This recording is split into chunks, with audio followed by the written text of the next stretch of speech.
লেখাপড়া শেষে শিক্ষার্থীদের রাষ্ট্রের কল্যাণে কাজ করতে হবে। বাগেরহাটে একটি সংবর্ধনা অনুষ্ঠানে কথা বলেন বিএনপির স্থায়ী কমিটির সদস্য ডক্টর আব্দুল মঈন খান।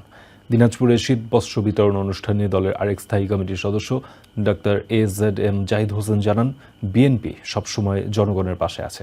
এদিকে চট্টগ্রামে বিএনপির যুগ্ম মহাসচিব হাবিবুন্নবী খান সোহেল বলেন, বিএনপি এখন মাঠে ফুটবল ও ক্রিকেট খেলা ফিরিয়ে এনেছে। বৈষম্য বিরোধী ছাত্র আন্দোলনে বিশেষ অবদানের জন্য বাগেরহাটের কৃতি সন্তান ও জাতীয় বিশ্ববিদ্যালয়ের ভিসিকে গণসংবর্ধনা অনুষ্ঠানের আয়োজন করা হয় মোরেলগঞ্জে। এতে প্রধান অতিথি হিসেবে যোগ দেন বিএনপির স্থায়ী কমিটির সদস্য ডক্টর আব্দুল মঈন খান। অনুষ্ঠানে তিনি বলেন, বন্দুকের গুলি শিক্ষার্থীদের আন্দোলন দমাতে পারেনি। বিজয় শেষে এখন লেখাপড়ায় মনোযোগ দিতে হবে।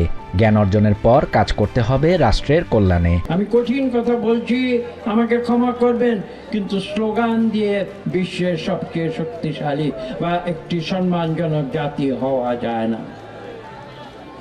সেটা করতে হলে কি করতে হবে?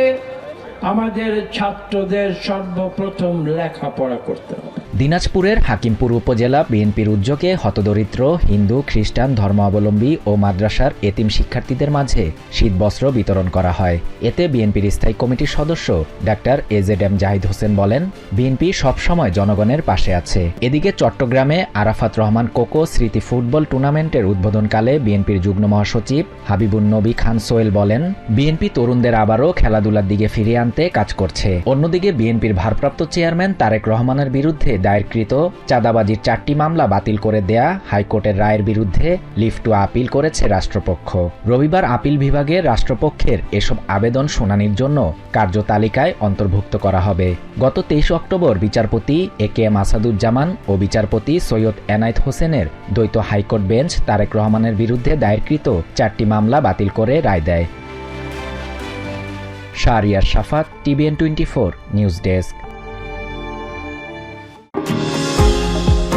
নিউ ইয়র্ক থেকে সম্প্রচারিত TVN 24 টেলিভিশন বিশ্বজুড়ে বাঙালির কণ্ঠস্বর।